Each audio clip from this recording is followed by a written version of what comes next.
victory and the agony of defeat.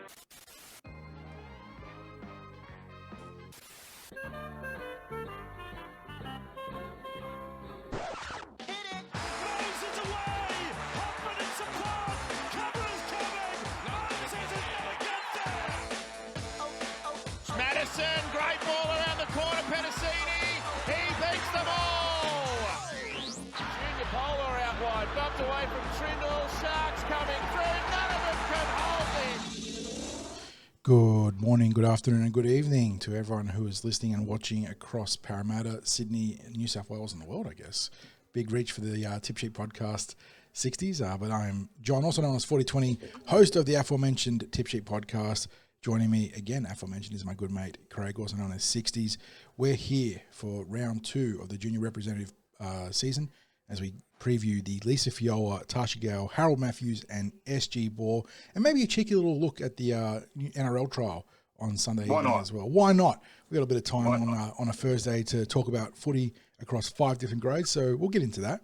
But before we do talk turkey, before we do talk footy, as always, a quick check-in on you, big fella. How you doing with the weather again? From manic swings in the heat to sort of overcast and humid now. So we're getting all the summer weather in the space of about 12 hours. Yeah, it's hardly rugby league weather, is it, John? No. In fact, 7 grades in action this weekend, yes. But we'll limit ourselves to just looking 5.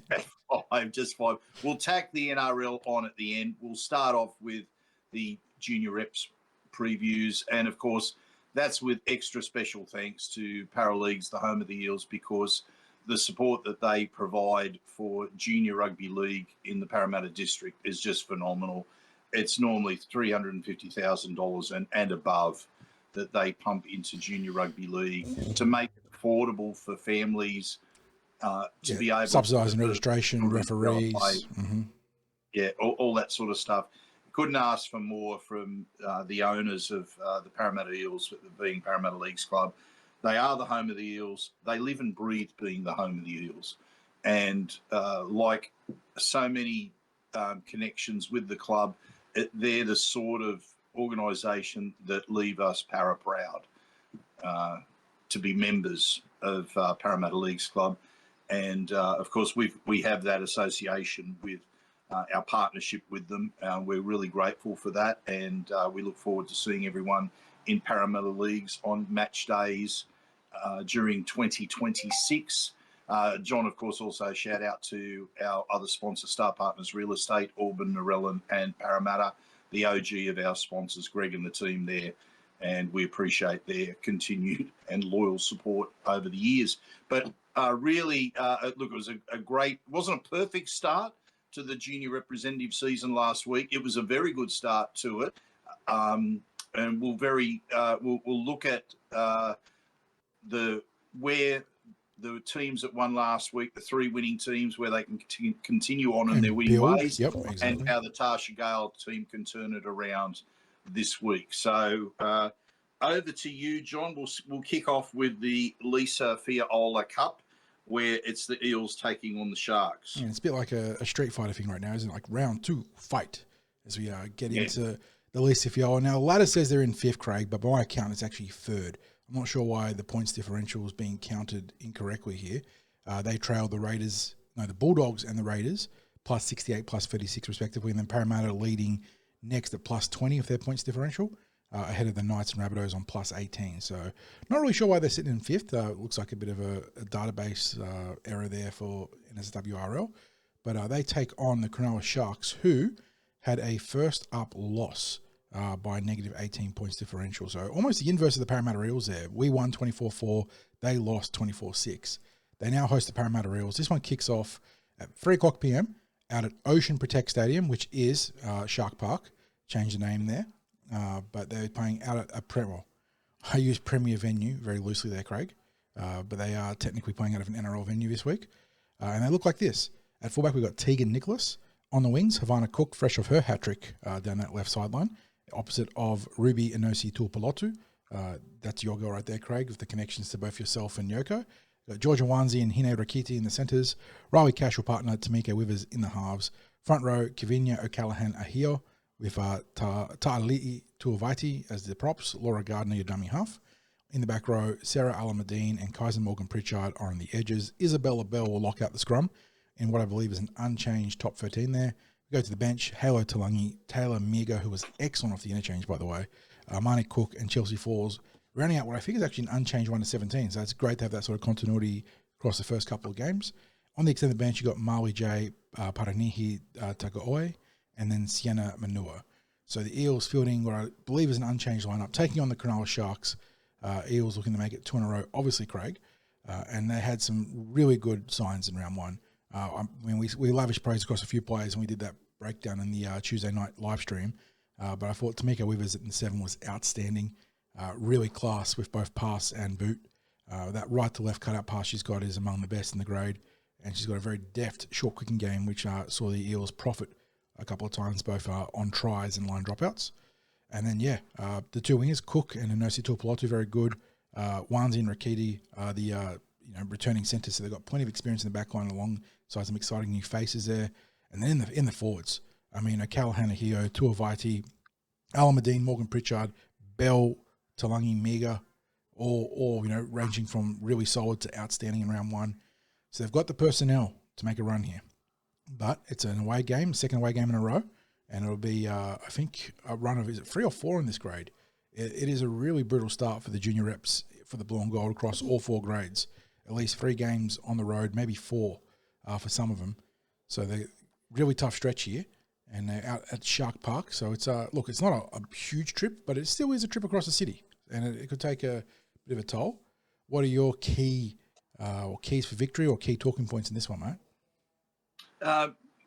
Just back in December, I watched these same 2 teams battle it out in the trial. That's right, opening trial. And Eels emerged victorious, 24-12. My takes on the 2 sides against each other was that, and this is with respect to the Sharks. It's also with respect to the fact that it was a trial and you had a lot of players running on and off, that sort of thing. But it seemed to me that the Eels were a fitter team, a more skillful team, a better coach team than the Sharks. And I thought that those characteristics carried them to the victory that night. Now, as for this, I think the Eels started last week you couldn't be happier with the form that they showed in that first week. My concern coming out of the trial trials for the Lisa Fiaola was I thought there were aspects of their defence that needed to be tidied up. I thought the first up contact in the trials left a little bit to be desired, but they obviously tightened that up a lot in the first round. And I think also because you are now starting to play with settled combinations, that communication with the same person next to you means a lot as well. So, John, I'm expecting them, based on a form line that's coming out of trials where I thought we looked that much better than the Sharks, on top of the 2 first-round results, the Eels' first-round results, the Sharks' first-round results. To me, it points towards an Eels victory. And I think this Eels team is going to be one where last year we spoke a lot about the teams finding their identity. I think they're going to find, this Eels team is finding their identity pretty quick. They've got some good skill in the spine. And I really like it when they get on a roll with on attack, they really punch up fast through the centre of the ruck and then use the width off the basis of that. And it's just, it's great rugby league to watch. So I'm pretty buoyant about an Eels victory in this one, John. Yeah, look, the Eels got to leverage a couple of really key players in some important positions. Obviously, I mentioned Tamika Withers being outstanding in round 1. She played in the Lisa Fiaola last year, was very good. A huge part of the reason why the Eels won a premiership. That's a huge asset to have in any Harold Matts or Lisa Fiaola equivalent, the under-17s there, where experience is at such a premium often there's so much roster turnover, you don't get second-year players that often, let alone in the spine. But the other player that I think really the Eels have an asset in, as opposed to pretty much all their opposition, is the lock forward Isabella Bell. Yeah.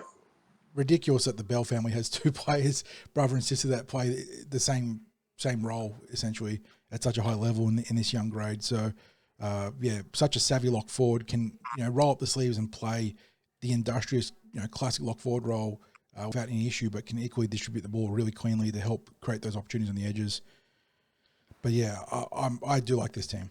I think obviously round one was in the books, and it's too early to make any sweeping calls about how their long-term projections will shake out. But a lot of experience coming in there in those second-year players. Obviously, not just Withers there, Wanzi, Rakiti. Did Riley Cash play a little bit last year? I can't recall, but I know Callahan Ahio did. Kaiser Morgan Pritchard did. And Bell obviously did as well. So there's a great amount of seasoned experience in this squad. A lot of exciting faces too. I won't forget what happened at the end of the game against the Bulldogs last year when Georgia Wanzi, I think, clinched that game. That raced out of line to make a critical tackle out wide. Yeah, exactly. So yeah, Georgia, good talent out there in the centres. Look, it's a road trip, Craig. You can never overestimate or underestimate, I suppose, the impact of having to travel, having to play out of the opposition home ground. But if they play anywhere like they did in round one, you'd think they take care of business. I do like this squad, and I think that there's still some talent to unlock there at fullback with Tegan Nicholas getting more integrated with Tamiko. Laura Garden having a chance to take control of the ruck a little bit more too, as she gets to get a feel for how her forwards will play around the ruck with tempo. And then like those forwards, the forward pack is excellent. Considering the players that they've lost to graduation up to the Tarsha Gale, to have players like Taylor Meagher come in and be such an impact off the bench is huge. So yeah, I think the Eels should prevail here. Yeah, absolutely. Okay, mate. That we'll keep with the girls and go to the Tarsha Gale Cup if you can go through. Yeah, same venue, same day, 4:45 p.m. kickoff. A reminder that you can catch both these games and the boys in the mats and ball, as well as all the actual trials, the flag, the cup, and the NRL trial. Oh no, the NRL trials are going to be on Fox. So the two lower grade trials will be on Bar TV. We will be covering the junior reps, so we'll have live blogs for all four games in the junior reps, so you can catch it on TCT as well. Again, another databasing error here with the ladder. The Eels are listed in 11th on New South Wales Rugby League, but I believe they've got a share of 8th alongside the Knights. They're -6 points differential, the best among the teams that lost in round one, and it puts them behind a whole, not a whole bag of teams, but just on the heels of the team they lost to, obviously, the West Tigers, but also the Sharks, who they play, and the North Sydney Bears. So Eels still mid-table despite the loss, because there's only round one. And they look like this, looking to get their first win of the game. Starting at fullback, Ire Sevilla. On the wings, Kiana Vatabua and Freedom Crichton Rapati. Sualo Lafonga and Jessamine Aluali round out an unchanged 1-5. Sammy Lee Gunn to Awai partners Elias Sufan once again in the halves. No surprises there. Alana O'Loughlin, Ava Jones and Shire Tokulich in the front row. Billy Va'a, Fontaine Tafua and Kylie Gray. Again, it's unchanged from 10 to 13. So the Eels not suffering any injuries in their starting roster, which is fantastic. On the interchange, Bailey Ma Chong, the dummy half, Leonia Vey, Isabella Papa, and Tia Matthews. Extended roster, Jada Cook, Christine Tongia, and Mitzi Cairns. So the Eels, despite the loss, not suffering from continuity in the player personnels or the personnel. Sorry, it's a bit of a redundant sentence, isn't it? Player personnels in their roster there. Taking on the Cronulla Sharks. Sharks with the first up win. Who did they play last week? Let me just pull up the Tarsha Gale very quickly. They knocked over the Newcastle Knights. So I don't really have a read on Newcastle's depth in the pathways this year, Craig, in the ladies' pathways. But they've been reasonably talented in the past. Obviously, they met the Eels in a grand final qualifier a couple of years back that we lost. Was that 2022, maybe? Going back a few years there. But yeah, Eels looking to get their campaign started proper with a win here against Cronulla. But yeah, there's no doubt in the talent here, Craig. There's no doubt in the talent whatsoever. Returning premiers here. We've got graduating premiers from Lisa Fiaola. They just need to minimise the errors. That is the big takeaway from round one, was the errors. And look, the Tigers jumped them physically as well, I think, in the second half. They had more energy. That's a thing that you manage week, like that, just you sort of find that in you. That's going to be a week-to-week contest thing, but I think for them it's the errors. They can be beaten a little bit physically maybe and still come out on top, but you can't be handing over the ball in your own half the way they did consistently. Yeah. John, the trial game that I covered, the Eels prevailed 12-4. It was really tough conditions that night. I think the drizzle started to intensify, yeah. You know, the Lisa Fiaola, but then became quite heavy during that game. And you're going to hear a common theme here. The errors were, the Sharks were just as guilty as the Eels, if maybe even more so, that particular night. If I'm blunt, I say it was not a great game to watch in terms of the standards, simply because of the amount of errors that were occurring in, as I said, tough conditions. So I wrote that off as being tough conditions. I thought that when we held the ball and executed, that there was far more that the Eels offered than the Sharks. Now, having said that, if you continue to invite the opposition into the game via your mistakes, then you're going to end up getting what you deserve, which is last week it was a loss. And as you said, there's no doubting the talent that's there in this team. You've got, whether they're returning players or graduates from the Lisa Fiaola, they're premiership winners, the players that are in the team. And so you're talking about talent. You're talking about players that know what it takes to win a competition, that know what it takes to win against the odds, even more so, because their victories, both the Lisa Fiaola and Tarsha Gale last year against the Bulldogs down there at Camden, was they were phenomenal games. They left supporters on such a high, the way they overcame the Bulldogs, who were just the raging hot favourites because they had put record scores on teams through the year. And the way that the Eels outperformed them in the final was just it was a thing of beauty. But, of course, that's all the past now. What matters is what gets delivered on the field each week. And as we said about the SG Ball last year, John, the only thing that was going to stop them was going to be themselves.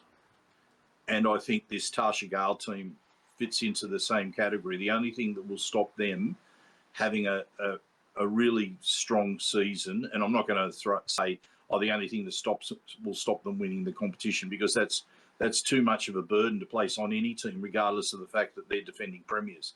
But the only thing that will prevent them having a very strong year, and by strong year I mean being finalists this year, will be themselves. Yeah.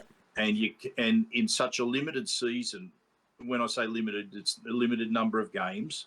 The junior representatives is a 9-round season. If you let games slip away, you do so at your own peril, because that's 2 points you're never going to win back, and it puts you 2 points behind winning teams, and you don't want to get yourself into a position where you're playing catch-up. No. And starting to think mathematically, can you make finals football? The time for them to get back on the winning list is this week. Now, that's talking about it from a purely win the game perspective. We know that the end game for the club, and probably for the players to an extent themselves, is their development as players and as individuals. Right, that's the priority. Can the players take their football pathway as far as they possibly can? So there's that development aspect of them as footballers. We're taking that out of this because we try not to put too much of a burden of who's going to make it all the way to NRL or what have you. We're going to talk about this season primarily from the perspective of their matches on a weekly basis and what do they have to do to win. Winning a competition for junior reps is icing on the cake on a development program. No doubt. Obviously, it's great to be able to celebrate a premiership in the under-17s and under-19s, but you talk to anyone at the club and they will tell you very, very quickly that these are vehicles of development towards premierships in the NRL and NRLW. No more, no less. Yeah, absolutely. But that's the way that we will be presenting it, because we're looking at the competitions, the performances, and previewing matches. So we have to look what's going to happen for us to win the game. And for me, it is as simple as cut down the errors, John, because this team has the strike power. This team has the toughness in defence. It's just a matter of getting the heads in the game, and much like last year, finding their identity as soon as they possibly can. Yeah. And in that vein, Craig, I'm not calling out any players because, again, we're here to look at their development journey and not, try and pull them down. But I feel like if the Eels are to be enjoying greater success here, that it's more about getting these players opportunities to be involved, right? I think I liked what I saw out of the left wing of Vadabua last week, but I feel like we didn't really present both Kiana there and Freedom Crichton Rapati with a lot of attacking opportunities. And we know that Freedom is an absolute phenom down that right wing if given any sort of opportunity. So I feel like the Eels need to give their flankers a chance to, impact the game there. The halves, Guntawa and Sufan, just to be a bit more assertive. They're experienced, and the flow of the game didn't help last week with all the errors just going across the park, themselves included. I think there was errors across the board there. But the other two that I think, you look at. Don't think the ref did us any favours. No doubt. There was that scrum call late in the game where it was ruled double knock on against Parramatta when it was clearly a knock on off the West Tigers, then a double knock on after that. In a secondary set of infringements was crazy. But the other two I look at, Craig, and the experience that comes with Fontaine Tafua playing both NRLW and Harvey Norman Women's Premiership, and then Kylie Gray, who's an outstanding talent. Just want to see more involved. Just playing a bit north-south, trying to knock some heads around, and then letting the opportunities come from there.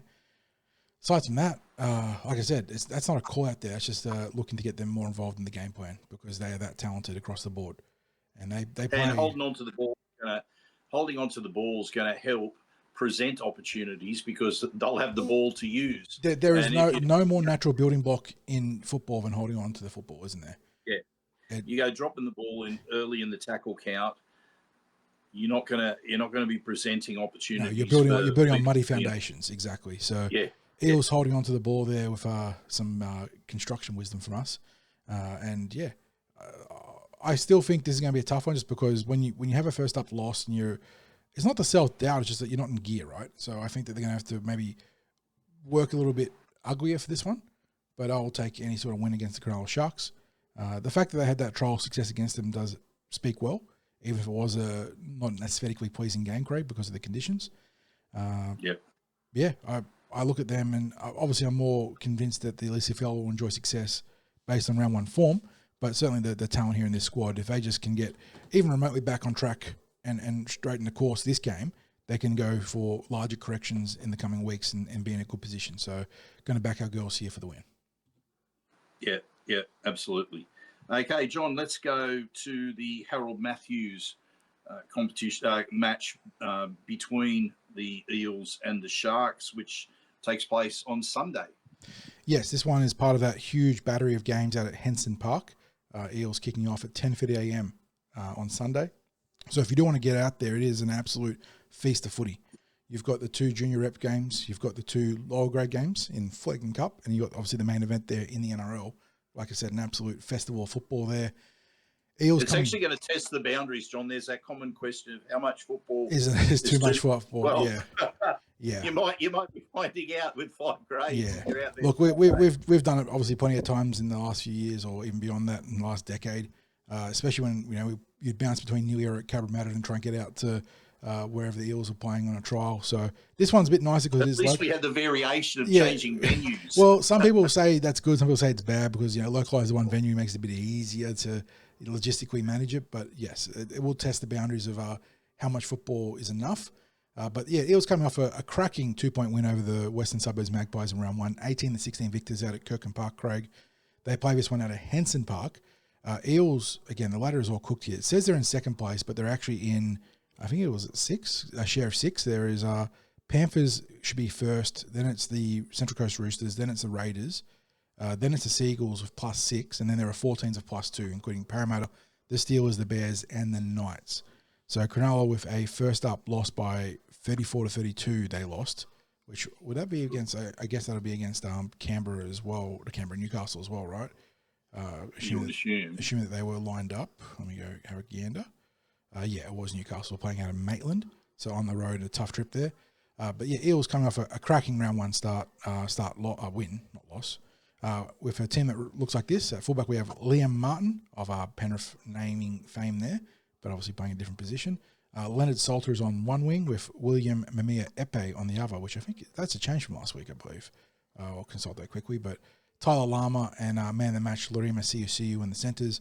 Levi Perrott and Caleb Liata'a in the halves. Christopher Swali'i and Curtis Brown will lead the way as props with Flynn Manua at dummy half. Jake Capavilla and Khan Jackson are on the edges, and Hayden Bell, mentioned him before, want to talk about his sister, locking out the scrum there in the 13. Spencer Sorensen, Tyson Puletu, Thomas Jackson, and Winston Tahi are on the interchange. Dion Haynes with an N, Elijah Al-Zahim, Nixon O'Connor, and Danny Abu Hamid round out Parramatta's extended bench options. Again, kicking off at 10:30am. Catch us one on Bar TV and TCT. Little plug there for the website. And yeah, the Eels looking to build on a very, very solid win in round one. That was a good game, Craig. Like, honestly. It was a cracking game. Were both teams guilty of pushing the odd pass? Yes. But that's, not just Harold Matts. That's early season football in a nutshell. But I tell you what, the aggression from both the Magpies and the Eels in defence, the speed in which they both attacked the ball across the park and then maximising their opportunities is some really clever football from both teams. That was a game that really belied its round one status. I thought there was a great win for the Parramatta Eels. Obviously, Lorima Siusiu, the standout in terms of individual efforts, but plenty of really good efforts across the park. The only concern I had coming out of this one, mate, was goal kicking. That was my big issue. There was a bit of a mean crosswind in this game, which I think probably should be benefit of the doubt given to our goal kickers, but I think it was Salter and Martin shared the kicking. At least Salter had the first few options. I think it was Martin for the last one, last attempt. But yeah, that was my one real concern, and it'd be way, way too unfair to say it's a major concern after one game. But that is a little one to just monitor this week and next, is how the Parramatta Eels goal kicking situation progresses. Yeah, John, I'm going to again refer back to the trial game because the Sharks were one of the Eels' opponents in the trial. This was the game, I believe, where CSC just tore them to shreds. Came on, I think he didn't start, he came on and absolutely eviscerated them down Parramatta's left edge, Yeah, and early on, I wasn't working with a team list at all. And I just like, who is this? Who is this? And because you hear noise about individuals around in junior football, and that includes those that are playing both union and league. And that's where the CSC. This was a name that was floating around as a player to watch, who was with the Eels, and we knew that he was going to be young, so he's coming into the season as a 15-year-old turning 16, and he's obviously quite a strong build and got just the most amazing step and acceleration. And he announced himself in that game, and I think it was a 28. I'll just check here, 28-4 that the Eels defeated the Sharks. So it wasn't a case of being a one-man band. He stood out, but it was a trial. So there were plenty of other players that got their opportunity. And it was same thought ran through my mind as what ran through my mind with the Lisa Fiaola trial, which was that the Eels looked fitter, faster, stronger, better coached.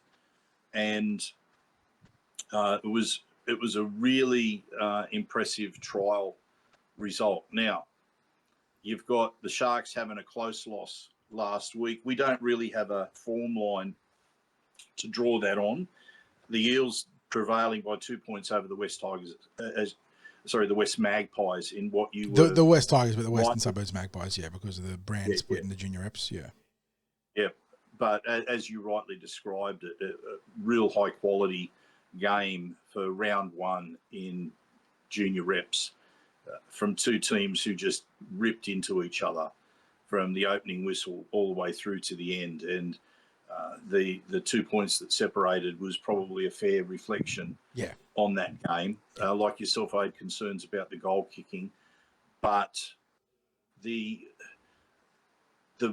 name players, when I say the name players, the players that we're expecting big things of stood up last week in Bell and CSCU. Both those fellas had. Well, look, I would say I would have gone the same as you, as CSCU as best on field. But I'll tell you what, Hayden Bell was not far off that mark. Not far behind at all, yeah.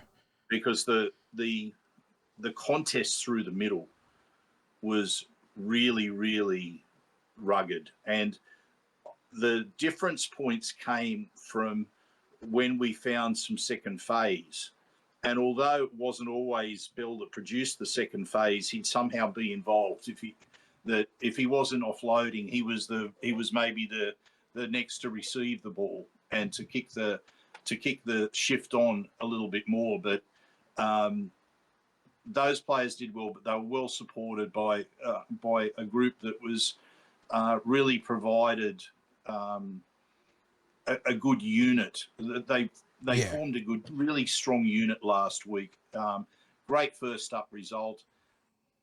Based on what I saw in the trial between the two teams, I thought there was a gulf between the two teams, and even allowing for the fact that it was a trial, it still looked like a gulf between the two teams. So I'm gonna again very bullishly declare the Eels in my tip. Yeah, so just to confirm, the one change to the Parramatta Eels this week, Craig, Jaden Tapua'i out in the wing, replaced by William Amia Epe. I look at that Parramatta roster, I think the players we mentioned obviously had great games before.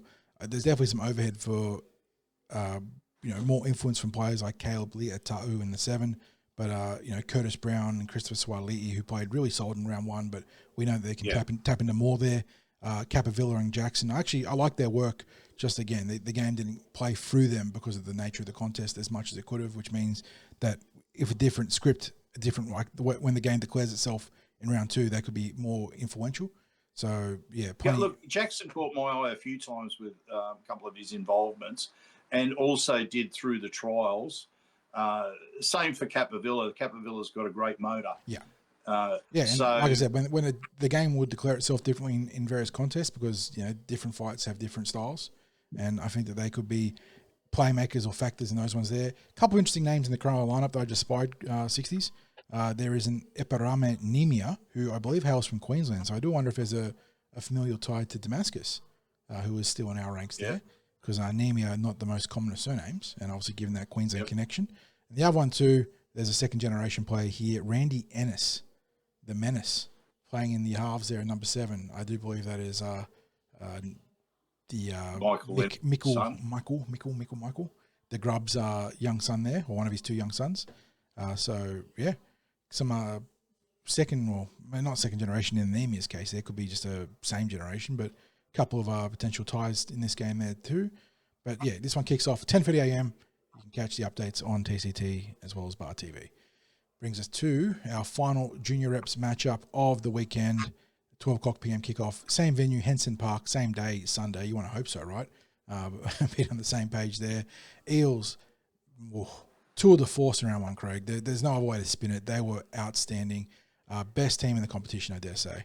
They're plus 36 is equal best alongside the West Tigers, but given their grand final pedigree from last year, given the talent that they've brought in through graduation/promotion of the Harold Matthews, as well as incredibly savvy recruitment. Eels, early season front runners. Still a lot of football to play, but they have a chance to build on that round 1 start. I believe it's not an unchanged lineup because a couple of our boys have been called or drafted into the NRL trial, which means there's been some enforced changes. So we go through the team, as always, starting with fullback Cameron Bambert, who I think was pretty definitively man of the match in a team that had plenty of outstanding players, Craig. Bambert was He was like genuinely brilliant. Larimo Rokasuka should work that right sideline with Cyrus Bloomfield on the left opposing him. Nathan Howard and Cordell Pritchard are in the centres. Talon Rosati returning to play 5'8" this week. He's not partnering Lincoln Fletcher. Fletcher being drafted into that trial against the Cronulla Sharks later in the day. Partnering him, though, is Oliver Walker. Ollie Walker coming to us by way of the, what they say it was, the Kyogle Turkeys, Craig? Up near Foster. So keen to see how Ollie goes here. He's got a great playing roster around him to play. And we saw Lincoln in round one play within himself. We mentioned that was actually a feature of his game. Had other players starring, decided not to overplay his hand. I think Ollie, that's the framework for Ollie in round one. Like, he might end up being outstanding in his own right, but the game plan will be just to help lift up the talent around him, as insofar as not having to overplay his hand. But well done to Ollie for making his debut as an Eel. In the front row, another one of the players of the match last week, Stephen Nunn. He got a run in Fox Sports article. I don't know if you saw that, Craig, talking up his contract extension with the Parramatta Eels, which you hinted at before. But Nunn outstanding in round one. First touch was an error, and then everything after that was just brilliant. He was so good. He'll partner Mason Ong, who gets the call to start because Ryder Talangi is the second player being drafted into that NRL trial. Mason, another very talented Eel, missed most of last year for an injury. It was a real shame because he was best on field in round one against Newcastle, I think it was. And then I think he got a syndesmosis or a high ankle sprain and was out for most of the season. Jiro Trey Stewart is your dummy half. Michael Nauer and Sterling Fa'amui are on the edges, with Jackson Coiner, one of those aforementioned external recruits who has been so impressive through the preseason and round one. He locks out the scrum. On the interchange, it's Wesley Picotti, Samuel Polly. Geez, that's a great name that's come into the team after you lose Ryder Talangi. Samuel Polly reinforces the back row stocks. Nicholas Kodarak and Billy Farnane round out their interchange options. Riley Davis and Kobe Raven are the extended options on the bench. And then the Eels, taking on the Cronulla Sharks. Any interesting names there, Craig? There's a Thomas Beattie. I do wonder if that's a relation to Trace, but maybe not. Liam Channelaw, we're familiar with Craig through the Pathways. Seen him for a few years now. There's a Jamie Curran. There was a Chris Beattie. Is it spelled the same way as Chris Beattie's name? It's spelled the same as Trace's Beattie, Bettie. Trace, obviously. Still. I think that's how Chris. I'm sure that Chris Beattie. Who did he play for? He might have played for the Sharks. He might have. Chris Beattie. It is spelled the same way. He started off as a Shark. Played most of his games there. He's a 121-game career across NRL and ESL. And how old is he? He is the big 5-0. So, yes, definitely in that bracket to have a kid playing under 19s. But Liam Channelaw, we're familiar with, seen him in the Pathways. Anyone else? Not really. There is a Matteelli in their extended bench. Don't know if there's a connection there to Tony. Eels coming off an outstanding round one start, Craig. They were brilliant. Really, that is their own personal benchmark now. That's where you're not going to beat every team 48-12. Don't be that arrogant. But this is a team that, more than any other team this year in the Pathways for us, epitomizes that belief that if the only way you're going to lose is on the back of your own errors, on the back of your own mistakes, back of your own, being completely out of rhythm. There are going to be teams that can ask some questions of them, no doubt. There are some great teams. We talked about that with AJ, but the talent level in this squad, we've seen great SG ball squads for the Eels, Craig. 23 and 25, nearly won a title in those 2 years. And going back before that, we've had some great teams too. Dylan's squad in 2018 was brilliant as well. This is up there for pure talent levels. There are just fantastic players, 1 to 17. You look at the play. There's no Chris Petrus, there's no Ryder Talangi, there's no Lincoln Fletcher, and it still is formidable. So, I think a Parramatta win and a pretty solid win here is my initial feel. Again, if they come out of the box and they just keep turning the ball over, it's going to make the game far closer. But if they just take care of the football, then this game works itself out. Yeah. Just wanted to pick up a couple of talking points there, John. Just before I do, again, referring back to the trial form, it was a 24-16 win to the Eels in that trial game. Stephen Nunn had a cracker of a game in that. So did Riley Davis, who can't force his way into the team at the moment, playing at fullback. He made that remarkable 3 tackles in the one defensive set that was just phenomenal. He tackled the Sharks player that had broken away and was in open spaces down to him, and he brought him down in the tackle. Then I think it was the very next play, he chased across from marker to shut down the play at the first receiver. And then on the last, when it looked like a certain try, he somehow got over and held the player up over the line, who seemed like a certainty to score. And he'd already had an absolute ripper of a game in that. Look, as did a number of players who aren't named in the team this week. It was a measure of the depth of the squad. The players that have missed out could easily have been a factor in this year. It's one of the deepest SG Ball squads I've seen. So I guess what we draw from that is that if there are players who are elevated once the season is underway in Jersey Flegg, it's not going to weaken the SG Ball too much. They'll have the depth to cover it. As you said, with the errors, well, the final match in the trial, they fell to the Panthers, and they fell that was really on the basis of errors. And I think it was a timely reminder coming into the competition proper that if they weren't switched on with the fact that it can come undone in one game through not being as focused as they need to be, then they got that result. There was also, John, you mentioned the Fox article on Stephen Nunn. A couple of weeks ago, Stephen and his family were up at Kellyville on the day when I was up there watching training, and we had a bit of a chat, and they mentioned quietly to me that they were going to be there till the end of 28. And I said, is that what you're up here for today, to get all that finalised? And they said yes. Now, that's the sort of stuff that I don't put out on TCT.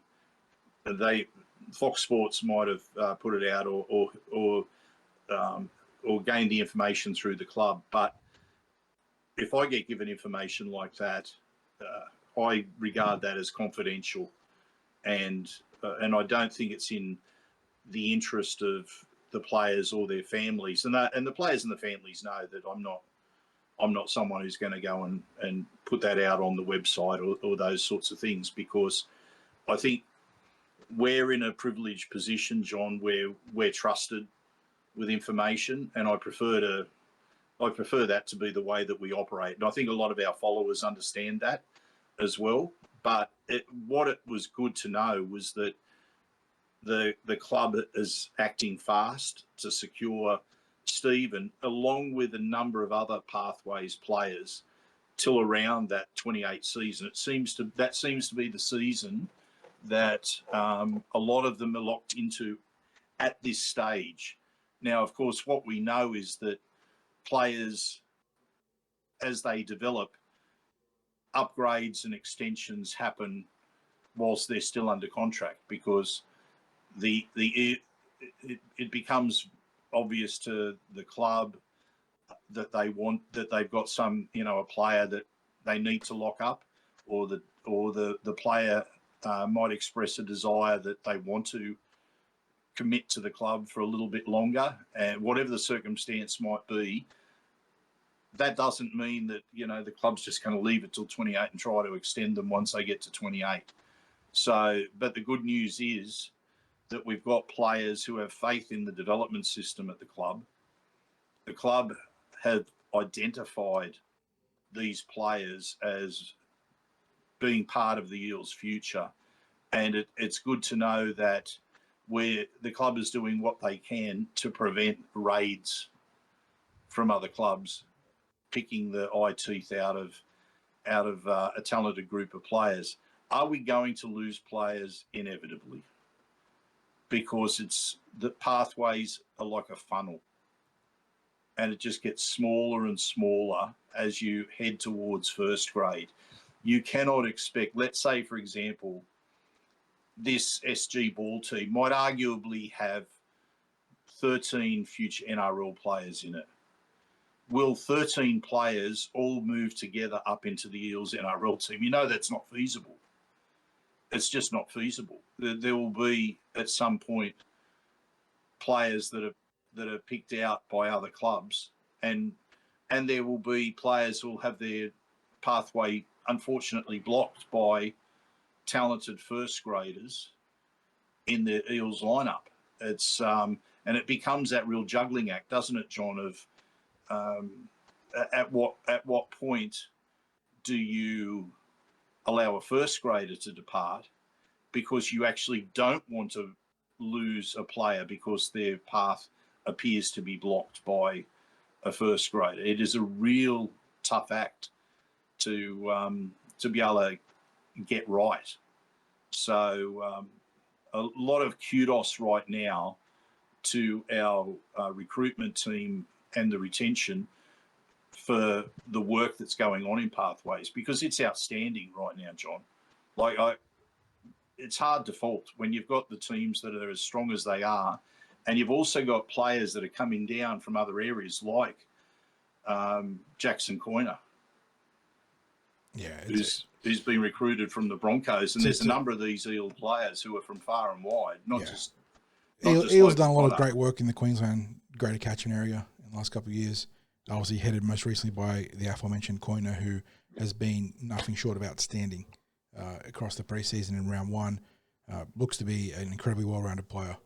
The Eels have got you look at the junior pathways across both male and female, and it feels like there is a very explicit type of lock forward they're sort of working towards now. I think Coyner, exemplifies that almost to a T.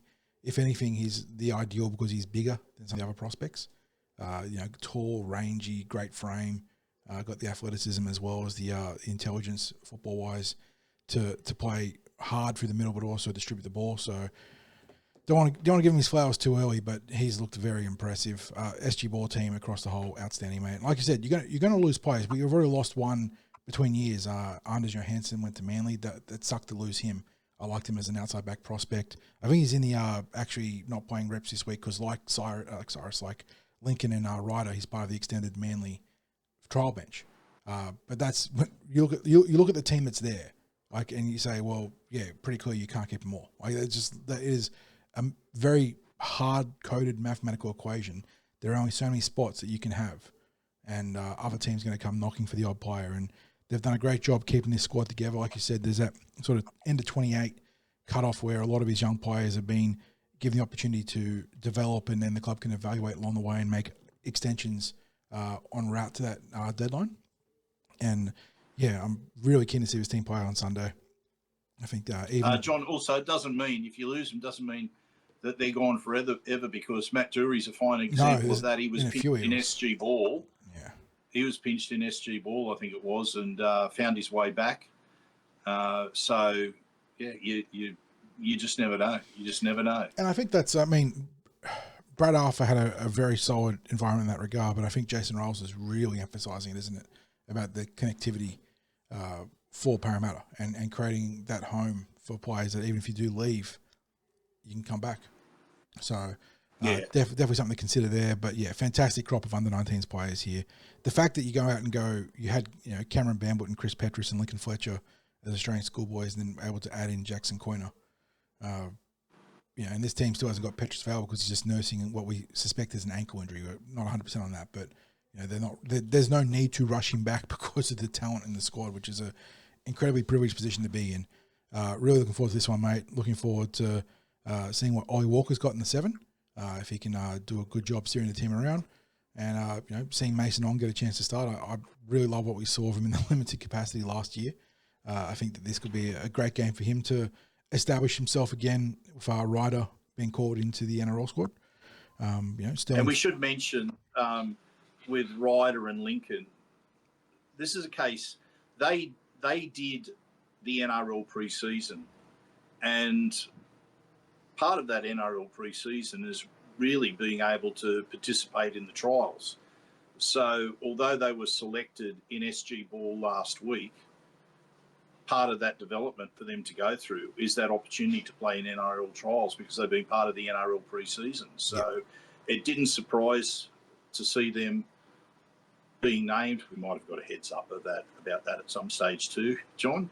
But it is to be expected, because if you've got a program that you want a particular player to follow, you carry through with it. And for them, that was being involved in the NRL pre-season. And I think just seeing the calmness of Lincoln Fletcher last week, we could say he played within himself, but I think it was a case of he played the sort of game which made others look good around him last week. And we know the sort of physicality that Ryder Talangi brings. So it'll be interesting seeing, like he brought it in New South Wales Cup last year against open age players. It'll be interesting to see how he goes in an NRL trial, albeit that there'll be a number of New South Wales Cup players that'll be on the field probably at the time that he comes on. But nonetheless, it represents his first appearance in a televised NRL game. Or, as I said, albeit a trial, but a lot more people will have the opportunity to see him play. And you'll probably see that there's a strong family resemblance between he and Blaze in terms of their facial appearance. But when it comes to the size of the two players, Ryder's got a bit more size on him than Blaze. Big boy and getting bigger. Great athlete. So did some great things in the New South Wales Cup at the back end of last year. This is a great opportunity for him, which we'll talk about very shortly. We're going to do the NRL trial, obviously. But yeah, to wrap things up, Craig, the Eels and the Sharks, I just realised, the inverse of each other in round one. Eels prevailing across the Fiaola, Mats and Ball. Sharks losing in the same grades, but winning in the Tarsha Gale. So it sets up a really intriguing slate of games across Saturday and Sunday. Naturally, without any degree of homerism or bias, tip the Eels win all 4 games. We would never look at it with a blue and gold bias. But yeah, I do think the Eels have a real great chance to sweep the Sharks here, but you don't take that for granted. Cronulla, traditionally a very, very good team in the junior pathways. Maybe they've slowed down a little bit in the last year or two. That's just how it goes. The ebbs and flows of junior development mean that you're going to have teams that can be competitive but not outstanding sometimes. But yeah, Eels have a chance to go on the road, get a couple of teams highly positioned later and get the Tarsha Gale back into the fold. So really keen to see how these play out. It's hard not to be excited about the SG Ball. I know it's unfair to single them out across the other grades, but there is some real talent there. So stay tuned across Bar TV and TCT for all those game updates. And of course, we'll wrap those games up on Monday in the weekend wrap too. So there's plenty of conversation to be had in the junior reps. But speaking of conversation to be had, big fella, we do have one bonus game to preview. In lieu of a proper NRL preview podcast, because the season's not kicked off proper, we will quickly go through the, I suppose, main event out at Henson Park. 6 o'clock p.m. kickoff, Eels and Sharks capping out that, was it? Nearly, well, by the time this game's played, it'll finish about 8 o'clock. So you're talking, 10 and a half, 11 hours of football with a few, toilet and food breaks in between. Let's go through the Sharks quickly. I know we usually just preview the Parramatta side of things in the junior reps, but there are some players worth mentioning in the Cronulla trial list here, in particular their forward pack. They start at fullback with Liam Eisen, I believe it is. Christian Dixon and Samuel Stonestreet are on the wings. Obviously, Stonestreet making his name in the NRL last season, now looking to cement himself in that back line. Chris Villa and Michael Gabriel, former Eels player there, in the centres. This might be the year that Gabriel finally makes his breakout NRL debut. He's been very close. Great talent. Was at the Eels, got sniped by the Bulldogs, and then essentially traded for Connor Tracy. So he's had a very interesting development path. Not too many players get traded in the NRL, and it's obviously been a point of emphasis for the Eels right now. Zach Lomax talking about player trades. There is the player trade there between Gabriel and O'Connor. In the halves, you've got Riley Pollard and Niwai Puru. Puru has been a fixture for them in the reserve grade for a while now. Heading out a pretty strong forward pack is Braden Nwele. He'll work alongside Thomas Hazelton and Jaden Barrell at dummy half. You've got Billy Burns, Siasifa Talakai, and Toby Rudolph, rounding out their back row. On the bench, Riley Jones, Bradley Fernley, Felix Fa'atili, and Harrison Hassett. Extended roster, Samuel McCulloch. I believe there is a connection there to, Andrew McCulloch. Jackson Lavender, Tash Ford, Xavier Cacciotti. Alex Channelaw looks like he's going to back up and get some minutes in this one here. Nakora Williams, a firebrand centre. We've had some runners of him through the junior pathways. And then a name we're familiar with, Craig, the big hyphen. He went to Melbourne, I believe it was, and he's now found himself at Cronulla. Sort of that... JJBM. Yeah, JJBM, Jonte Junior Beffin-Meza, that storm to Cronulla pipeline there. So, yeah, look, Sharks with a pretty good forward pack. Like, that's a pretty solid pack for a trial. And a lot of their good young players in that back line. I mean, I mentioned Gabriel and Stone Street there. Vea Illa, I'm pretty certain is a solid young player too. But I couldn't tell you much about Ison and Dixon. I'm sure there could be some Cronulla fans that may stumble with this podcast that can fill us in the comments. But Cronulla naming a really good pack, an exciting back line, but no key playmakers, I suppose, of note in that spine. There we go. Now we're looking at. Let's look at the Eels team. Yes, so the one that you guys came here to listen to, or maybe not intentionally to listen to, because this is a bonus preview.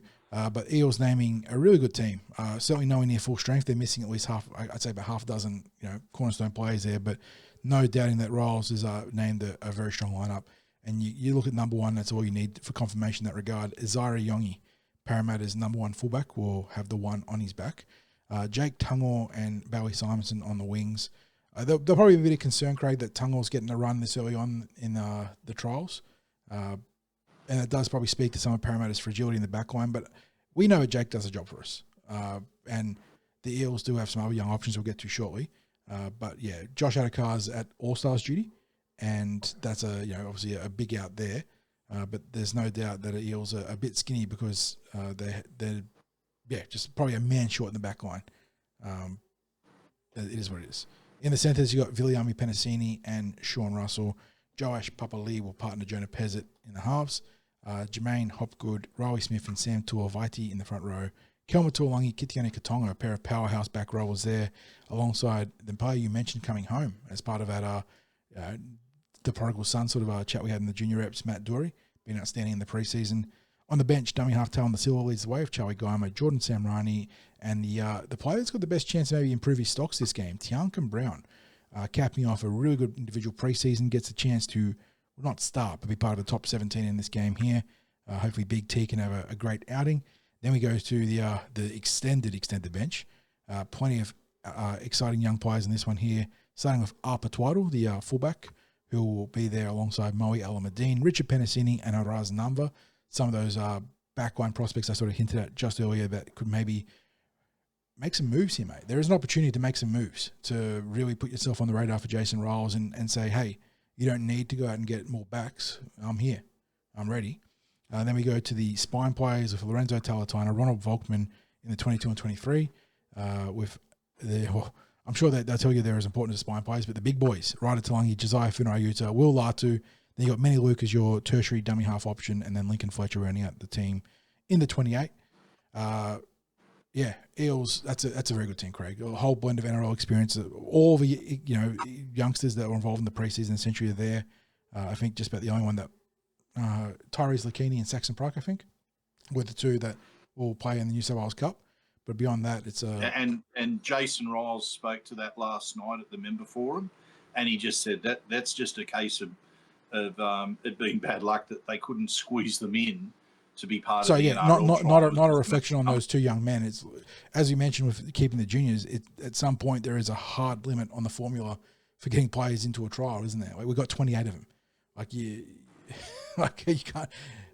It's really unfortunate. And look, we saw both those players have probably their best seasons last year in Lakini and Saxon. Saxon unfortunately derailed late in the season by a nasty ankle injury. Really unfortunate. He was really coming into his own at lock forward. They'll get their chances in New South Wales Cup. They'll have to put in the hard yards, but they'll get their chances. I suppose for the Eels, Craig, I don't know where you want to start, because this is a really, really exciting team. No Brian Kelly in the back line. That's, the Eels' new recruit. I imagine fans would have been keen to see him. Likewise, no Josh Adokar. That's purely representative football. Then, what do we see? Obviously, no Mitchell Moses. No Jack DeBellin. He was rumoured to have been named. I believe NRL Central had a tweet at one point saying that he was expected to be named. I wouldn't read too much in him not being named. He's Parramatta's most experienced player.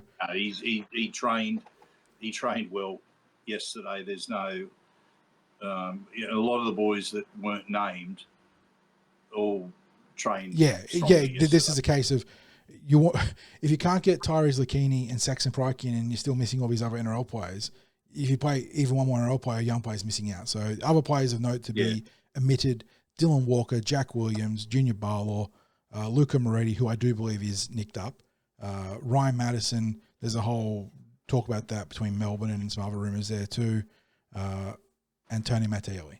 So Eels still missing a fair bit of strike and some solid peripheral players there. But that just means opportunities for all the young players we talked about and all the other fringe guys, which is fantastic. It's what you want to see in a trial. It does suck we don't get to see BK. I would love to see Brian Kelly, but I suppose the more exciting expectation would be seeing him line up alongside the Fox. I think that's going to be the pairing you want to see, I assume, next week. We'll have to wait and see how the Eels look next week, but I would assume next week. But of interest, Jordan Samrani back to being that utility bench player. Is that a reflection of the rule changes maybe and the value that Jordan represents in that capacity? He's been training in the back line a lot this year, but also I think he's had some reps at edge. Craig, I saw some training photos that look like he was contesting high balls in an 11 on his back, I think. Yep. Look, he's pretty much exclusively trained in the back line this pre-season. And, John, what I find of interest in this team is that when you look at that extended reserves list, there's only 3 forwards in that extended reserves Ryder, list. Josiah, and Will. Yeah, so it would seem to me that there's going to be a bit more game time for the, if you want to put inverted commas, name forwards who are there, which is basically the I guess 1 to 16, you could say there, with respect to Tiancum. It's so you're going to think. Firstly, there's going to be decent game time for all of those players. Secondly, it's not going to surprise if all of a sudden you have Jordan playing in the back row because of the fact that they've got so much backline. 4 outside backs in the extended roster, Twiddle, Alamadine, Penasini, and Nanva, of which I think that Riles and the rest of the coaching staff want to get a good look at. Yeah, absolutely. So, John, it's an interesting team because on that first glance you go, wow, that's a pretty strong team to name.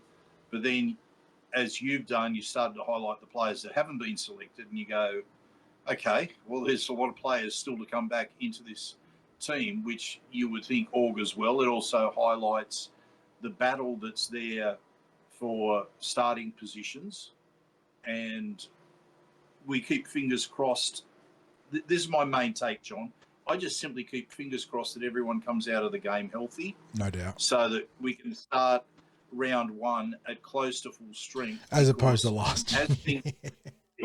As things stand at the moment, yes, there's been periods of time in this pre-season where there's been a number of players in rehab. That's just par for the course in there. But most of those players have been, say, like a few weeks, 2 to 3 weeks, where Riles last night said probably the biggest injury in pre-season from up there was Dylan Walker breaking his hand. And that was just a few weeks out. And then he's back training with full contact and everything now. So he's doing okay. If there's someone that's out right now for round 1, it's either going to be that they either pick up something in the trial games themselves or get a niggle at training between now and the start of the preseason. I think we're going to be close to having maybe I shouldn't say anything, John. You know my history. There's 2 games of football to navigate. I'll leave it at that. Yeah, we got 160 minutes of football to navigate before we can start talking about being fit and firing for round 1 in that huge game against Melbourne, which has so many fascinating narratives tying into it historically, and then obviously with the pressing concerns of the Zach Lomax saga. But I look at this squad, Craig, and there is a lot. You talk about storylines, a lot of stuff to follow here. Joash Papali in his second year as a prospective halves candidate, partnering Jonah Pezzett, who slides over to that 7. can I just say he provided a moment at training, and I won't say anything more than this. I'll maybe leave it for the training report, which I haven't had time to get round to writing just at the moment, where it was highly reminiscent of last year, where, to use our mate Para Through and Through's description, it was a phone box moment from could step a man out in a phone just box. beating players in this small space, and it was like, did you just see that? Yep. But yeah, really keen to see how he partners with Jonah, because you talk about knocking on wood. Obviously, you don't want to see Mitch injured at any point this year, but presumably he's going to be playing State of Origin 3 times. And that means he's probably going to have 2 games where the Eels will be without him, regardless of any other injuries. So you're going to see Joash and Jonah working together. Again, I feel like we sort of burden Will with so much expectation. The way he finished last year was hugely encouraging. Can he start this year in a similar vein, and this be the year he truly breaks out as a plus NRL player, borderline rep center? Mate, he's muscled up. He's muscled up big time. Yeah. And which, you know what, I think that is accentuating the strength of his game, isn't it? He is not a speedster. Yeah. He's not slow, but he's not a speedster. But he is a power runner. So looks like he's leaning into that, which is great to see. Sam Tuivasa, so good as a rookie. Obviously, the campaign bogged down with that syndesmosis injury that we never really saw any footage over, but it derailed him for the back end of the year. He gets a chance to start with junior rested. Where's he at start this year? I mean, again, burden of expectations, but for a rookie prop, Craig, he was so good last year. Can he make a year 2 jump? I am keen to see. That entire back row have been training the house down, the old preseason classic, but it's true. Kelma, Kitione, and Dury all been fantastic. That combination between Riley and Talon Da Silva, it's in I suppose you can call it year 2, but it's, in the 7th or 8th month of its inception now. I'm going to call it year 1. Yeah. I'm calling it year 1. It's year 1. It's year 1 for an actual preseason, yeah. Yeah. Like, you didn't get to see Talon Da Silva as part of the Eels last year. You got Talon Da Silva doing his best to navigate being the new kid on the block in a team where he didn't know the calls, didn't know the players that well, and he's navigating each match on a week-to-week basis. And I'm sure there was a lot of work that was put into him. I know there was a lot of work put into him last year, but it doesn't account for really getting to know your teammates over a year, over a preseason. It doesn't account for the type of coaching which includes getting to know the nuances of where each player likes to receive the pass from dummy half, because every player is different. Timing and positioning. And it's up to that dummy half, to know that.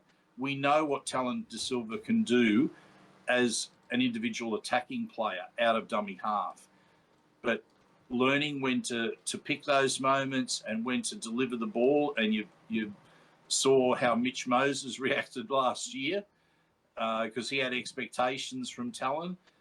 Talon's just new kid on the block. Yep. It just didn't happen in that particular game where it was all of that media attention was placed onto the reaction of Mitch Moses to Talon's service. Full preseason behind him. Yes. I'm expecting. And will we see him on the field together at the same time? We sort of had hints of that last year. I would say based on last year, it's a possibility, but I haven't seen anything where I would guarantee it this year based on what I've seen at training, because really they've had we've just got the 2 dummy halves, with Manny Luke is only a part-time player at this stage. He gets called in for specific training scenarios. Like if they've trained on a Saturday, he's been able to come and join them. He went and did the camp up at Lennox Head because Riley had a little bit of a calf issue when they were up at Lennox Head. And Riley was just 2 weeks. He said to us when the injury happened, it's nothing, be about 2 weeks. 2 weeks to the dot, he was back in full training. Yeah. So you know these boys mean business. That's why it's so exciting this year, is that they're hungry. That we saw them starting to come together to coalesce as a unit last year, and the season was 2 2 weeks too short for them, wasn't it? Like if they'd got into the back door of the finals, they're not going. I'm not sitting here telling you they're going to win the premiership, but they could have made some noise. They could have been the disruptors in the final series. So really keen to see that partnership, Craig.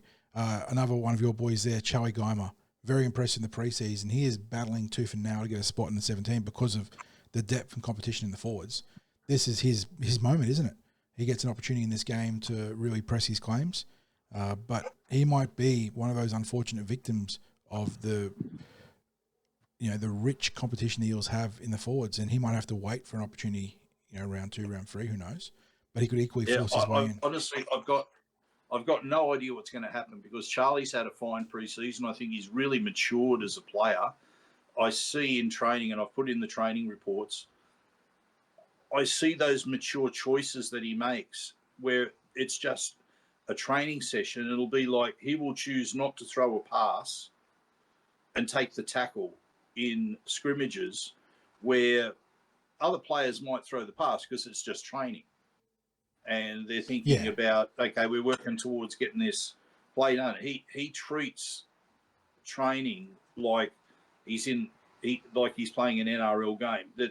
That's how it seems to me in the choices that he makes out there, and I really like that from him. Look, I know the coaches are really happy with all their players, but to me, he's been a player that's had a real growth in maturity through the preseason. You mentioned before how I've had a lot of time for Matt Dury. It speaks for itself. He's got the yellow jersey 3 times. I don't know who's got it this week. I haven't had the chance to ask because they've been in the jerseys all week rather than the training kit. Because now game prep. Yeah, exactly. So there's a shift in our. So they'd be in those shirts indoors because they do a lot of indoor work. They've got such a big gym that they can do aspects of fruit picking, what they call their fruit picking, which is, I guess, John, to the simplest term is the sort of specific stuff that the individuals might work on in extras, where they've got specifics that they need to do for their role in the team. So they get a lot of the time for their indoor training. So those shirts are probably being worn then. I just haven't had the chance to chase that up yet. I'll see if I can find out. Sneak into the training report. Tomorrow. Yeah. Yeah. So, but John, look, here's what we know about trials. They're not going to give away too much. The coaches are going. No, it'll be a vanilla game plan. You want to see players go out there and just play good physical football, right? Like just work through very basic systems. Yeah. Now, look, for Parramatta, it still should mean that they play the Parramatta brand of football. And we know the Parramatta brand of football is trying to play up tempo, try to create some damage with the short, sharp interchange passes, get expansive when those opportunities arise. But that big focus on up tempo, attempting to be in that contest all the way from the opening whistle to the final siren. So we, as fans, we'd be looking to see that team identity easily identified in the trial. But in terms of anything spectacular, I don't expect to see it in trials. I'm not going to, in advance, I'm not going to get too carried away with a win or feel too disappointed with a loss, unless, of course, I see things that maybe that I saw in the first round against Melbourne last year. If I see anything like that's going to be the exactly. I don't expect to see anything like that. And so, that'll be the overarching conversation heading into round 1 about the lessons learned from last year, right, with Jason Rolls and the team. And a team that was incredibly undermanned. That should be stressed as a reminder. The Eels, without Mitchell Moses and a number of other players in that game on the road in Melbourne, it now sets up a really fascinating revenge game.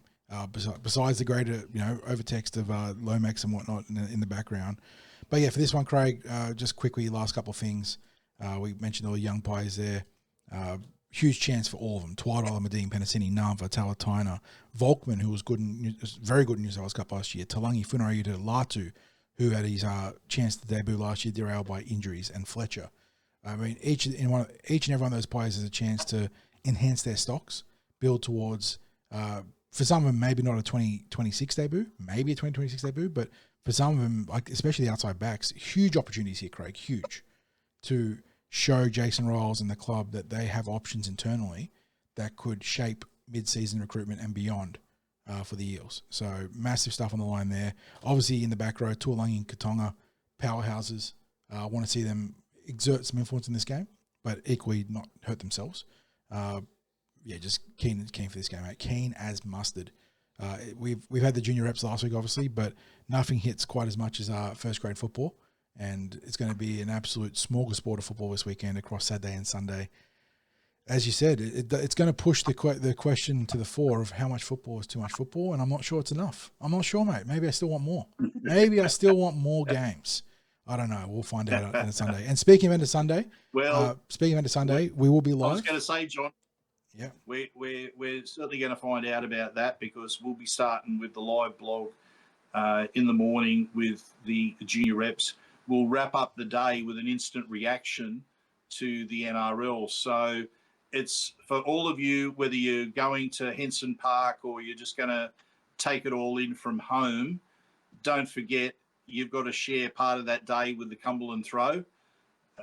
First of all, early morning with the reps, and then secondly, get our instant reaction where we're talking about an Eels trial win over the Sharks. So looking forward to people joining us for that. Again, our thanks to Parramatta Leagues Club, the home of the Eels, for their kind support of the Cumberland Throw. I think we're into our 6th year of our partnership with the home of the Eels, Parramatta Leagues Club, and these preview podcasts are made possible by that support. So stick with us during the Junior Rep season for the special Junior Reps podcast. Thank you also to Star Partners Real Estate, Auburn, Narellan and Parramatta for their continued support. We'll let you know soon about how you can be more involved in your support of the Cumberland Throw with Cumberland Throw membership coming your way. We need your support to be able to continue what we do. We've provided 10 years. This is our 11th year of coverage. We've provided 10 years of free content for all of you, and we'll let you know how you can help us with TCT membership, and that'll be coming soon. Anyone wants to jump on board with sponsorship, that would be greatly appreciated. We can send you some information about our sponsorship packages that are available. But, of course, in the meantime, thank you to Star Partners. Thank you to Parramatta Leagues Club. Thank you to everyone that's been listening. To all of you younger players or families that are watching and listening to this, again, good luck this weekend. You've got our support. We love Junior Rugby League and Pathways Football. We appreciate people coming up and saying it, which we have the pleasure of at junior matches. So please continue to do that. And as I always say, John, go you mighty Eels.